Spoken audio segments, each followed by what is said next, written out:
puppy play yard outside edition. There's Mama Mara with puppies. Just came in from being out here, so I think, and they had lunch. I think she's hoping for some extra little snacks in there. But this is our play yard. The way first I should tell you, this is pretty much the entirety of our backyard right here, so you don't need a huge space. What we do to prepare for this is I do use the rescue solution, and I pour it out here and I get the hose out and the scrub brush and I really scrub down the concrete. I'm not really worried about the puppies catching anything here. We are, our girls are vaccinated and CCI dogs, and really the only other dogs that are here are CCI dogs, but it's a safer than sorry. Even if we have guests over to visit with the puppies and they're in an outdoor patio, we do have them come into our gate, but we have a little pan outside of rescue with just a towel inside that if they don't want to take their shoes off, we ask them to step in it before coming in the backyard, and it's a no shoe environment in the puppy playpen itself. We have a little fan for what I think are the more warm days in Sacramento, and we just put that on low and let that kind of cover the area. I also think that it helps keep away any flying pests that might come and not like the breeze. So as you can see, we cover the area, all right, Margine, with this fabulous 70s outdoor carpeting, as my grandma used to call it. I call it AstroTurf. It's important to note this area is really shaded. We're underneath a really big tree here. I know that in direct sun it can get a little warm to the touch, so just something to keep in mind. But it provides a different surface, all right, Mars, for the puppies to be on. We always have them have access to fresh water. They were just out here, and by the debris inside, you can tell that they had quite the little pool party. This is a infant bed. It's what they call it. It's a pretty small infant. At Home Goods, I think it was like $7. We have a puppy raiser friend who went out to either a Deseret or a Goodwill and purchased a couple things really inexpensively, those little panels for them to walk on. The whisk is a fan favorite out here. We also throw in, Margine, you're kind of in the way, mamas, the upside down pot lids. So we add those. You'll see that just some regular old baby toys right here that we've put in.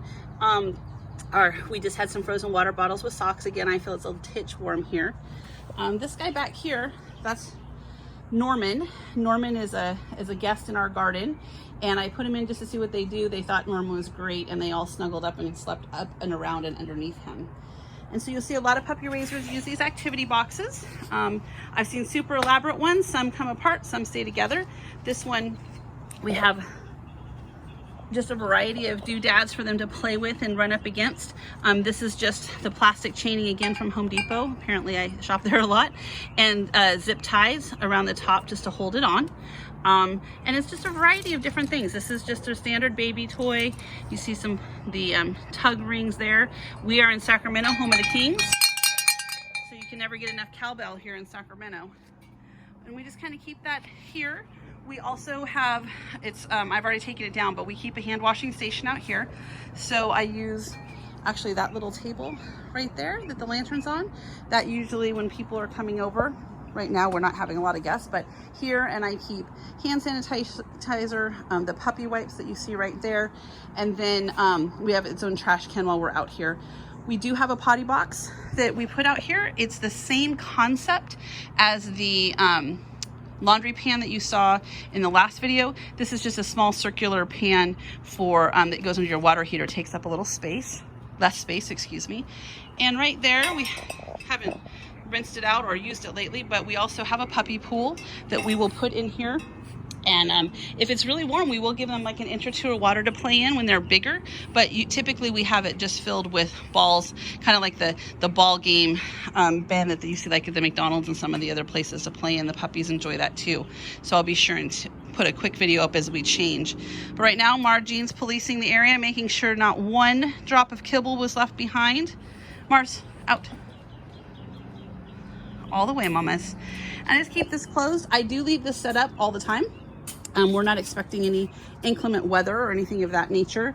And we vacuum out here, we kind of scrub around here, just make sure it stays in tip-top order.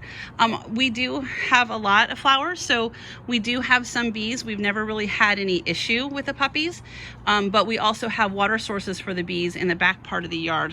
Really hard to see here, but a bird bath and another bowl that keeps them distracted in their general area. A couple of years ago in a different house, we had a pretty aggressive bee that just kept checking the puppies out. So that was definitely our indicator to bring them inside. And I don't leave them unattended. You know, it's my comfort level, but it's also kind of an enjoyable space. It's great to sit around and watch the puppies inside, but it's pretty nice to sit out here and watch them too, and just get to see what they're doing and keep an eye on them. And that's our outdoor setup. So we'll change this up a little bit. It doesn't get much bigger due to our space, but the puppies sure seem to enjoy getting a little change of scenery as well. So I hope you get some inspiration for your outdoor area and enjoy the time that you have with your puppies.